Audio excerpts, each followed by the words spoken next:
लंबे इंतजार के बाद आखिरकार वो दिन आ ही गया जब राजस्थान में गहलोत कैबिनेट का विस्तार हुआ। इस विस्तार के जरिए कांग्रेस ने एक तीर से कई निशाने लगाए हैं। जहां एक तरफ नए चेहरों को उतार कर हाथ को ताकत देने की कोशिश की गई, तो वहीं दूसरी तरफ पायलट को भी मना लिया गया। कुल मिलाकर कहा जा सकता है कि मंत्रिमंडल में बदलाव देरी से हुआ, लेकिन बड़ी रणनीति के साथ हुआ। तो किसे मिली जगह और कौन हुआ बाहर, देखिए रिपोर्ट में। राजस्थान में कलह की वजह से लंबे वक्त से कैबिनेट में फेरबदल को टाला जा रहा था, क्योंकि जहां एक तरफ विधायकों की महत्वाकांक्षा मनमुटाव पैदा कर रही थी, तो वहीं दूसरी तरफ पायलट भी लंबी सियासी उड़ान भरने की जद्दोजहद में थे। यही जिद पार्टी के लिए चुनौती बनकर चिंता को बढ़ा रही थी। लेकिन आखिरकार कांग्रेस में छिड़ी रार को दूर कर कैबिनेट में विस्तार कर दिया गया और 15 विधायकों को मंत्री बनाकर गहलोत मंत्रिमंडल को नया रूप दिया गया।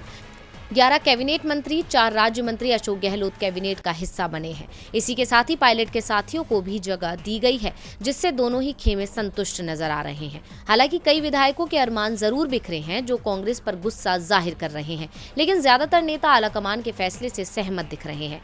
6 बार विधायक रह चुके कांग्रेस के वरिष्ठ नेता हेमाराम चौधरी, हवा महल विधानसभा के विधायक महेश जोशी, भरतपुर की दीग कुम्हेर सीट से विधायक विश्वेंद्र सिंह को मंत्री बनाया गया है। वहीं भरतपुर की वैर सीट से विधायक और अनुसूचित जाति से आने वाले भजन लाल जाटव को गृह राज्य मंत्री के पद से प्रमोट कर कैबिनेट मंत्री का पद मिला।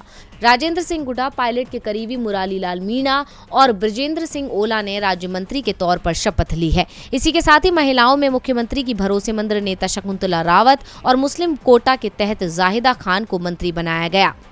जहां एक तरफ विस्तार में महिलाओं को साधने की कोशिश की गई, तो वहीं दलित वोट बैंक को अपनी तरफ खींचने के लिए गोविंद राम मेघवाल को भी पद दिया गया। इस मंत्रिमंडल के पुनर्गठन के बाद मुख्यमंत्री अशोक गहलोत ने ट्वीट कर मंत्री बनने वाले सभी विधायकों को शुभकामनाएं दी। अब सीएम गहलोत तो बेहद खुश नजर आ रहे हैं। माना जा रहा है कि इस बदलाव से पार्टी को बल मिलेगा, क्योंकि मंत्रिमंडल में जातिवाद को साधने के साथ साथ महिलाओं का भी ख्याल रखा गया। साथ ही पायलट को भी गहलोत ने अपने पास कर लिया।